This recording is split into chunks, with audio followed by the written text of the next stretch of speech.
Hello, my darlings. This is Chauncey from Radio Wasteland, and tonight we're going to cover the history of the Nazis in Antarctica in about 10 minutes. I love Antarctica. I love the cold. I love the snow. I love winter. I love Christmas. And I love crazy conspiracy stories about the Nazis.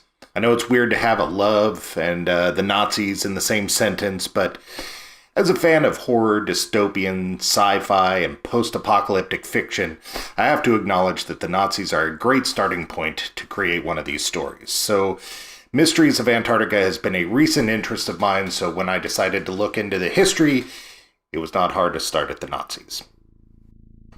Let's run down the basics. Here's what we know. The premise that the Nazis established a secret base in Antarctica is not entirely crazy. It is based on an actual operation, an operation that we have solid proof happened, where the Nazis sent an expedition to Antarctica. In the summer of 1936, Hitler was completing a 4-year plan where he was building up the German economy and military to prepare for war.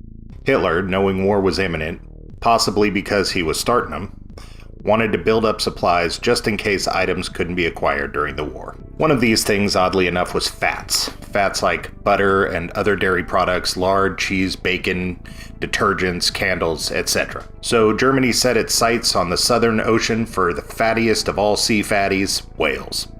They started building factory whaling ships and took commercial whaling on the road. The idea was to establish ownership of some land and routes for whaling. In August 1936, the German Foreign Office found some unclaimed territory in Antarctica between Norwegian and British zones, and an expedition to explore and claim the region was off. When the ship reached its destination, it ran aerial reconnaissance and named it New Schwabenland after the ship they arrived on. The aerial reconnaissance accomplished two things: to photograph the area for scientific research and cartography, and to claim it for Nazi Germany. The Schwabenland expedition didn't last long. They completed their work and left for home on February 5th, 1939. Okay, the funniest part for me is on one of their research flights, the plane was running low on fuel and needed to lighten the plane so that they could make it back to the ship. One of the things they had to throw out was boxes of tiny metal swastikas, boxes that were supposed to be dropped across that part of Antarctica the Nazis had claimed, and the swastikas were never recovered. At first, when I heard this, I thought, how funny that they sprinkled little signs of evil around Antarctica, and then I realized that they didn't. They dropped a box, and that their plan really was what I thought was a joke. They really planned on sprinkling little signs of evil on their stuff to claim it. I mean, that's like licking it. Now, in 1947, 2 years after Hitler's reported death, Ladislaus Szabo, a Hungarian exile in Argentina, proposed that the Schwabenland, the German ship from the expedition in 1938, had set up a base there.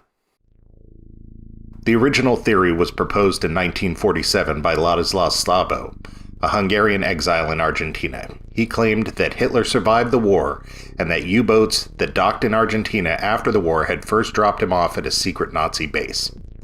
He proposed that the Schwabenland, a German ship that sailed to Antarctica, had set up a base there. From here, the concept expanded quite drastically. As the story expands, the evidence gets further and further between, but I have to admit some is in the form of news clippings, and I'm a sucker for news clippings, but I'm not sure if they're real news clippings. It expands to the long-held idea that Adolf Hitler did not commit suicide in his bunker in Berlin in 1945 with his love secretary, Eva Braun, but was able to escape via submarine. But why would people think that Hitler was still alive? Well, this is because of a few important quotes from some very famous, infamous, and influential people. After the end of the war in 1952, President Dwight D. Eisenhower was quoted as saying, "We have been unable to unearth not one bit of tangible evidence of Hitler's death. Many people believe that Hitler escaped from Berlin." Stalin's top army officer, Marshal Gregory Zhukov, whose troops were the first to enter Berlin, stated in 1945, "We have found no corpse that could be Hitler's." The chief of U.S. trial counsel at Nuremberg, Thomas J. Dodd, said, "No one can say that he is dead."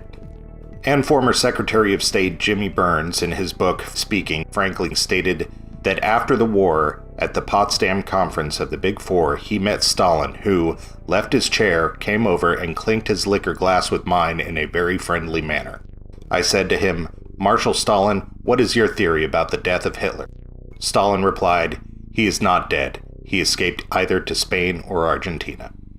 Okay, so some people now think as many as 250,000 Nazis, maybe even Hitler, escaped in U-boats from Germany in the last days of World War II.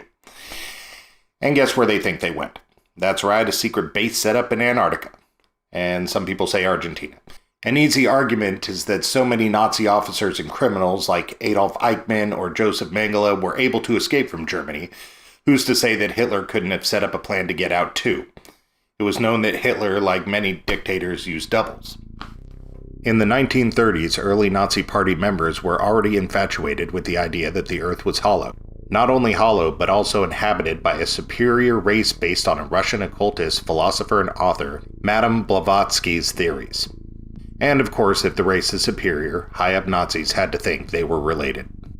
During the Nuremberg trial, Admiral Karl Dönitz, a German admiral during the Nazi era who briefly succeeded Adolf Hitler as the German head of state, stated, "The German submarine fleet has even now established an earthly paradise, an impregnable fortress for the Führer in whatever part of the world." The admiral didn't specify where exactly, but the assumption is that it was Antarctica. After the war, Nazi sympathizer Ernst Zundel claimed that Hitler and a trusted group of men had been able to escape aboard a ship which they entered the Earth through a hole at the South Pole. Inside the Earth, Nazi scientists worked to build a new army with which to take over the world, an army that could count on Revolutionary round, flying vehicles, UFOs. Another thing believers cite is the Nazis agreeing to the Antarctic Treaty. The treaty makes Antarctica a research zone and states that Antarctica can't have any missiles or weapons or permanent stuff set up there. I think it even goes so far as to say no building can be built there that can't also be taken down, removed without leaving a mark. They feel that the agreement might have been to keep people from finding out more about it, but, I find it a little vague. So now the story gets even vaguer, but to me, vague is where things really get interesting. The further expanded theory is that the initial expedition, or at least follow-up expeditions by the Nazis to Antarctica, sent warships and submarines and tons of equipment, large enough to include scientists, military, and construction crews. During their exploration of the area, they discovered a network of underground caves, complete with a geothermal heated lake. There is where they supposedly build a massive base called New Berlin. But it doesn't stop there. In further exploration of the Antarctic, they discover extraterrestrial technology, or maybe even meet aliens. The aliens suspected vary from the Greys to reptilians. At this point, they learn to use or recreate alien tech and spaceships. And finally, the end of the theory is that the Antarctic-dwelling Nazis' end goal is a new world order or a Fourth Reich.